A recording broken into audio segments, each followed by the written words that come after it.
Hello दोस्तों, स्वागत है आपका अपने YouTube channel Rohit Goswami law classes में। और आज हम आपको कराने वाले हैं LLB सेकेंड ईयर। सेम है हमारा फोर्थ, एक्ट है हमारा इन्वायरमेंटल लॉ, कोड है 4003 और क्वेश्चन नंबर है हमारा 2। अब से पहले ऑलरेडी मैं आपके प्लेलिस्ट पे और क्वेश्चन डाल चुका हूं, आप उन्हें जाकर देख लीजिएगा। प्लेलिस्ट पे आप जब देखोगे आपको दो क्वेश्चन वहां पे ऑलरेडी मिलेंगे, एक था बेसिक वाला और एक था क्वेश्चन नंबर। ठीक है, आप जाके देख लीजिएगा। आज का जो क्वेश्चन है बहुत ही ज्यादा महत्वपूर्ण है और इसके आने की जो संभावना है 70% रहती है। ठीक है, अगर किसी स्टूडेंट को हमारे इन्वायरमेंटल लॉ यानी पर्यावरण प्रदूषण के नोट्स चाहिए, हमारे दिए हुए नंबर पे मैसेज करके, व्हाट्सएप मैसेज करके हमसे परचेज कर सकते हो। ठीक है, आज का जो क्वेश्चन है क्वेश्चन नंबर 2 है, उसे देखते हैं। क्वेश्चन 2, पर्यावरण संरक्षण अधिनियम 1986 की मुख्य मुख्य विशेषताएं क्या हैं? या पर्यावरण संरक्षण अधिनियम 1986 के पारित करने के उद्देश्य, संक्षिप्त नाम, विस्तार और परिवर्तन का संक्षेप में वर्णन कीजिए। इस प्रकार से आपका यह क्वेश्चन आ सकता है। ठीक है, एक में पूछेगा मुख्य मुख्य विशेषताएं बताइए, या ऐसे पूछ सकता है कि पर्यावरण संरक्षण अधिनियम 1986 के उद्देश्य, संक्षिप्त नाम, विस्तार और परिवर्तन का वर्णन कीजिए। ठीक है, क्वेश्चन को ध्यान से देखेंगे, ज्यादा स्ट्रेस नहीं लेना है। आगे चलते हैं। बहुत ही सिंपल है, बहुत सिंपल। पर्यावरण संरक्षण अधिनियम 1986 की मुख्य विशेषताएं निम्नलिखित हैं। पहली विशेषता है अधिनियम के उद्देश्य। ठीक है, आधुनिक युग में पर्यावरण की समस्या सारे संसार के सामने एक गंभीर समस्या है। देखो, अगर कहीं जरूरत पड़ेगी एक्सप्लेन करने की तो एक्सप्लेन करूंगा, नहीं तो बहुत ज्यादा सिंपल लैंग्वेज है। आधुनिक युग में पर्यावरण की समस्या सारे संसार के सामने एक गंभीर समस्या है। प्रदूषण पर्यावरण को दीमक की तरह खोखला कर रहा है। जो पर्यावरण प्रदूषण है हमारे समाज को, हमारे पर्यावरण को दीमक की तरह खोखला कर रहा है। दीमक की तरह खोखला करने का मतलब है जो पर्यावरण में जीव जंतु, सजीव या निर्जीव हैं, उन सभी को नष्ट कर रहा है, उनकी गुणवत्ताओं को नष्ट कर रहा है। आज न केवल संपूर्ण मानव जाति बल्कि पशु पक्षी भी प्रदूषण से परेशान हैं। ठीक है, ये सभी के लिए घातक है। विकलांगता, अंधापन, बहरापन एवं भूमि की उपजाऊ शक्ति का ह्रास, ह्रास मतलब होता है हानि, आदि प्रदूषण के ही परिणाम है। देखो, अगर प्रदूषण ज्यादा होगा तो क्या होगा?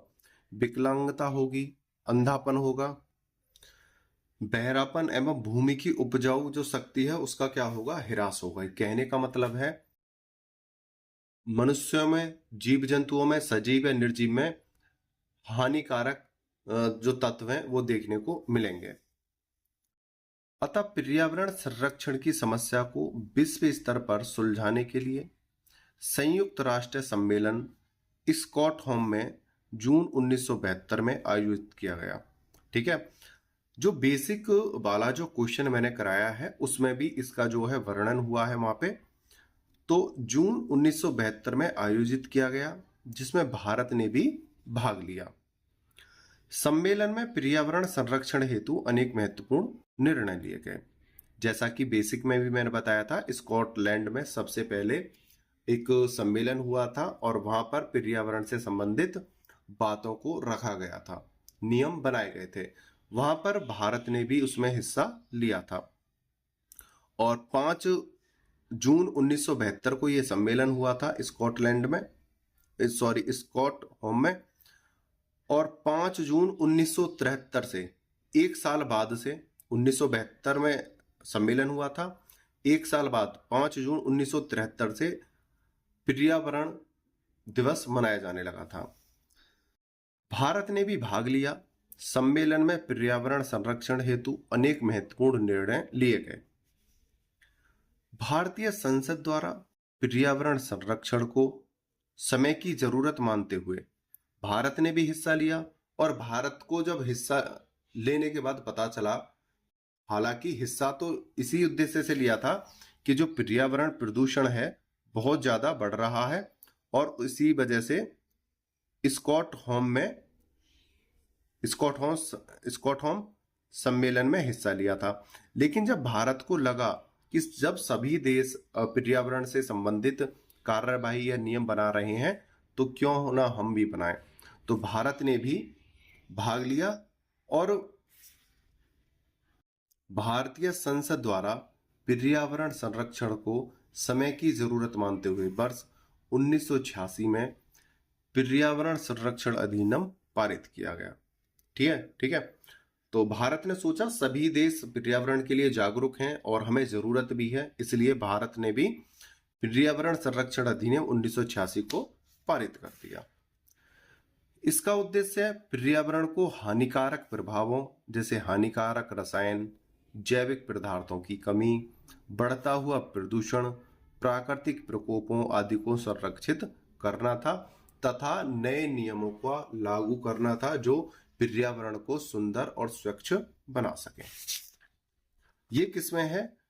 अधिनियम के उद्देश्य में है। किसमें है? अधिनियम के उद्देश्य। एक पॉइंट हो गया है हमारा, आगे चलते हैं। पॉइंट नंबर 2 है संक्षिप्त नाम, विस्तार तथा प्रारंभ। इसका नाम क्या है, विस्तार कहां लगेगा और प्रारंभ कब से लागू हुआ है? संक्षिप्त नाम है पर्यावरण संरक्षण अधिनियम 1986 की धारा 1 के अनुसार यह अधिनियम पर्यावरण संरक्षण अधिनियम कहलाएगा। इसका नाम हो गया। इसका विस्तार समस्त भारत पर होगा। विस्तार भी हो गया, कहां पे होगा? समस्त भारत पर। प्रारंभ, यह अधिनियम उस तारीख से लागू होगा जिसे केंद्रीय सरकार शासकीय राजपत्र में अधिसूचना द्वारा इस अधिनियम के विभिन्न उपबंधों के लिए तथा विभिन्न क्षेत्रों के लिए विभिन्न तारीख नियुक्त करे। देखो, अब ये कह रहा प्रारंभ, मतलब लागू कैसे कैसे होगा। पहले बता दिया इसका नाम क्या होगा, दूसरा बता दिया संपूर्ण भारत पे लागू होगा, तीसरा कह रहा प्रारंभ राजकीय केंद्रीय सरकार के शासकीय राजपत्र द्वारा विभिन्न विभिन्न स्थानों पे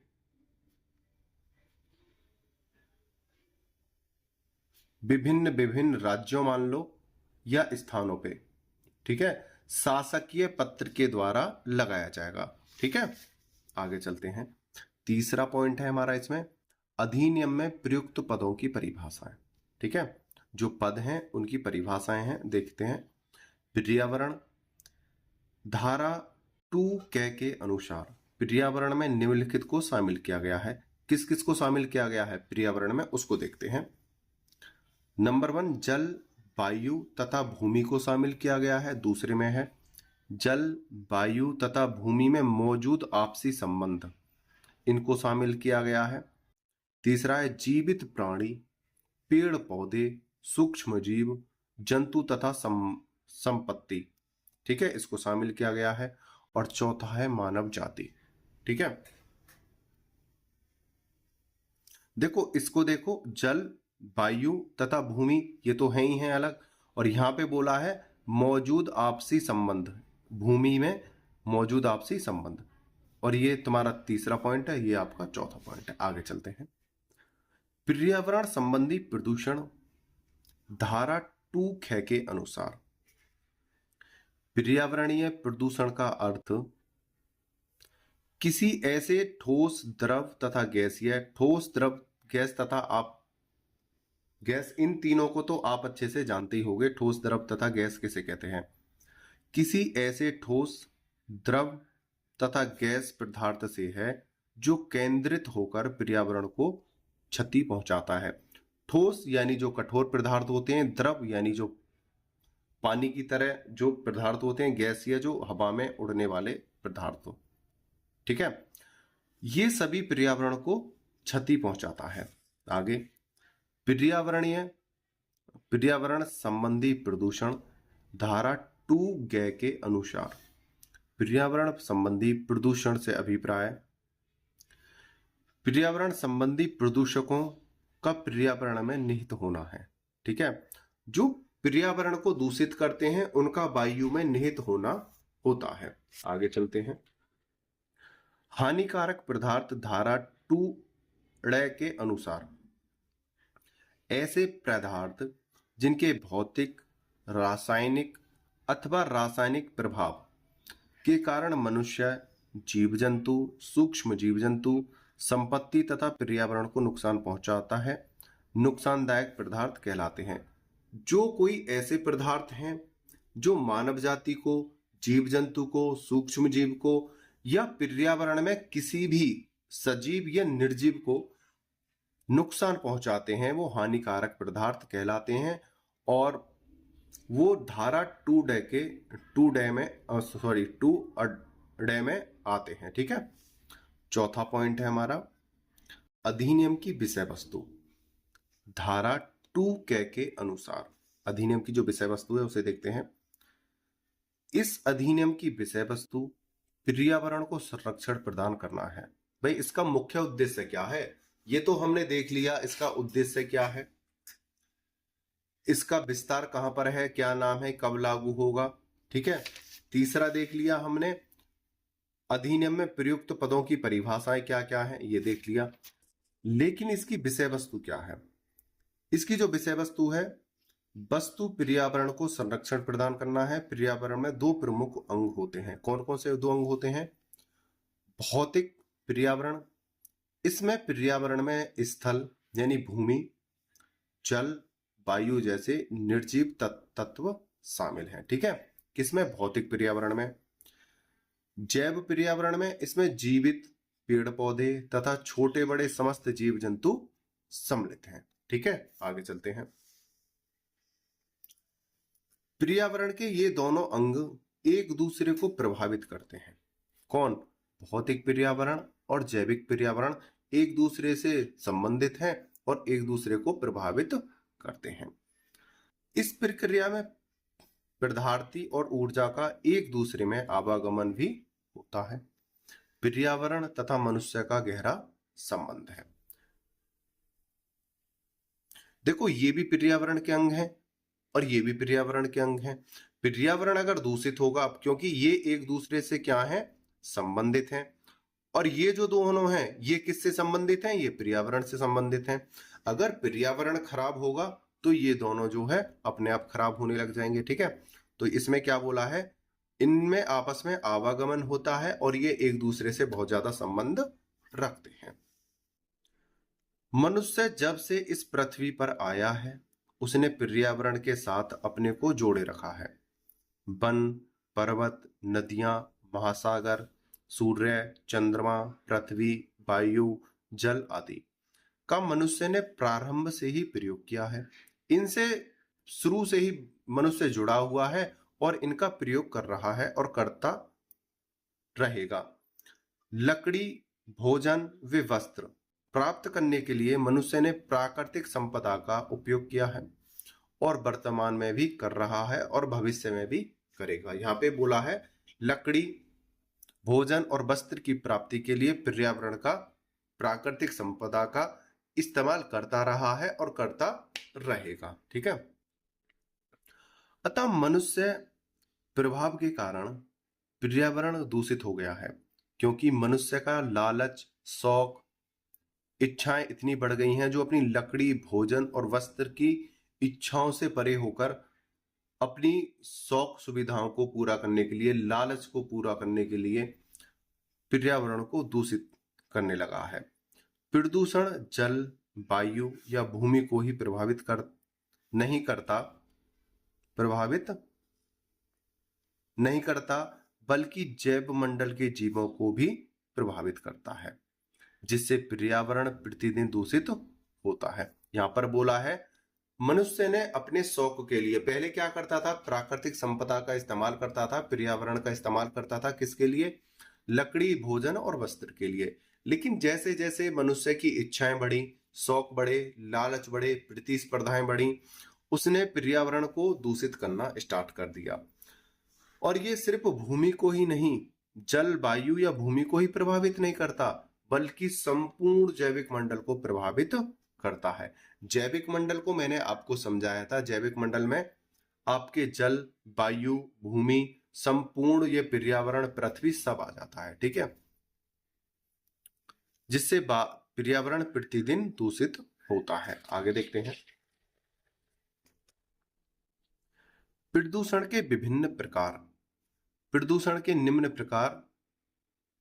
प्रदूषण निम्न प्रकार का होता है। वायु प्रदूषण, कोयला, लकड़ी, खनिज तेल, पेट्रोल व कारखानों आदि का धुआं वायु प्रदूषण उत्पन्न करता है, ठीक है।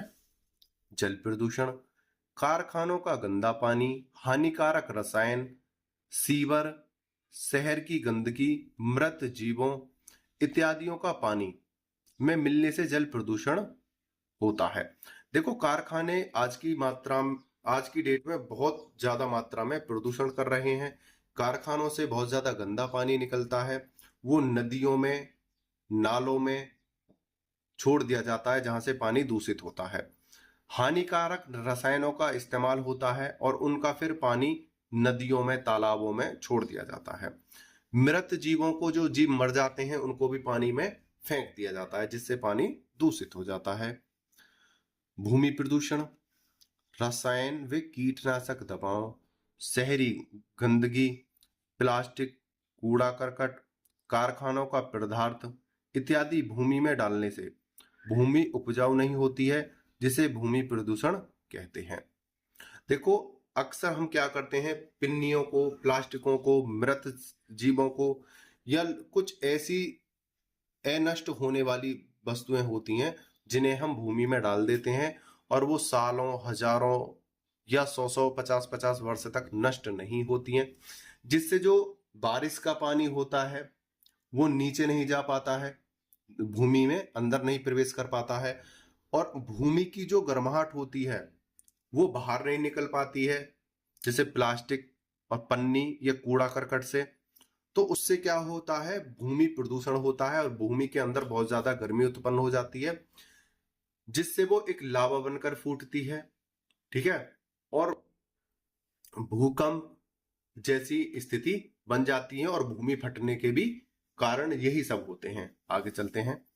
ध्वनि प्रदूषण, वाहनों, मशीनों, जनरेटरों, वाद्य यंत्रों आदि से ध्वनि प्रदूषण होता है, जिससे बहरापन, पागलपन, चिड़चिड़ापन तथा गर्भ में रहने वाले बच्चे विकलांग हो सकते हैं। किससे? ध्वनि प्रदूषण से और अन्य प्रदूषणों से भी, ठीक है।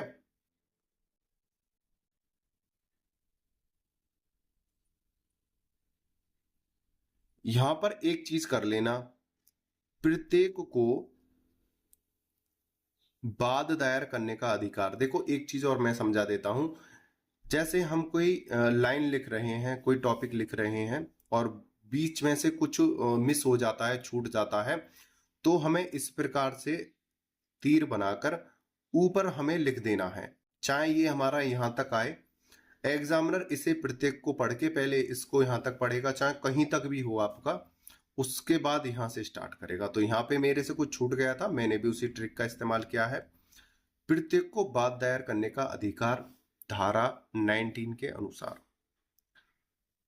इस अधिनियम द्वारा निम्नलिखित व्यक्तियों में से कोई भी व्यक्ति परिवाद डाल सकता है। परिवाद का मतलब होता है केस या वाद डाल सकता है। केंद्र सरकार, केंद्र सरकार द्वारा नियुक्त प्राधिकृत व्यक्ति, भाई केंद्र सरकार डाल सकती है या केंद्र सरकार ने किसी संस्था के लिए कोई व्यक्ति नियुक्त कर रखा है, वो व्यक्ति डाल सकता है।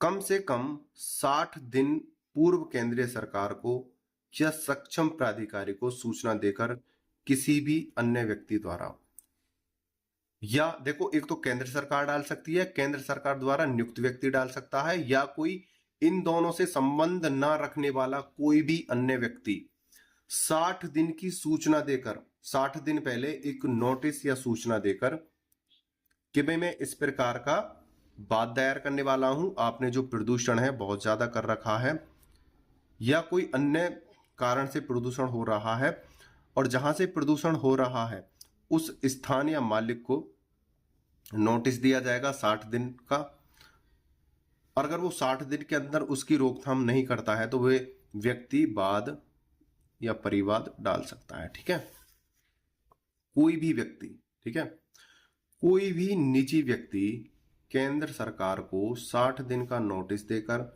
परिवाद दायर कर सकता है। न्यायालय अन्यथा किसी भी प्रकार संज्ञान नहीं ले सकेगा। केंद्र सरकार बात डाल सकता है, केंद्र सरकार के द्वारा प्राधिकृत व्यक्ति बात डाल सकता है, या कोई एक ऐसा व्यक्ति है जिसे दिख रहा है कि प्रदूषण हो रहा है और केंद्र सरकार का प्राधिकृत व्यक्ति कोई कार्रवाई नहीं कर रहा है, तो जिस स्थान से प्रदूषण हो रहा है तो 60 दिन का नोटिस देकर केंद्र सरकार को या प्राधिकृत व्यक्ति को उस स्थान पर उस व्यक्ति को भी एक नोटिस देकर कि या तो इस प्रदूषण को रोकथाम कर लो, नहीं तो मैं आपके ऊपर बाद में केस ला सकता हूं।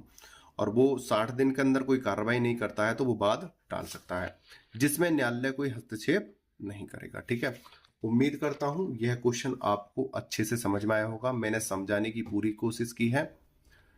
आपने वीडियो को अंत तक देखा है, मुझे अच्छे से सुना है, उसके लिए धन्यवाद। टेक केयर, बाय बाय, जय हिंद, जय भारत।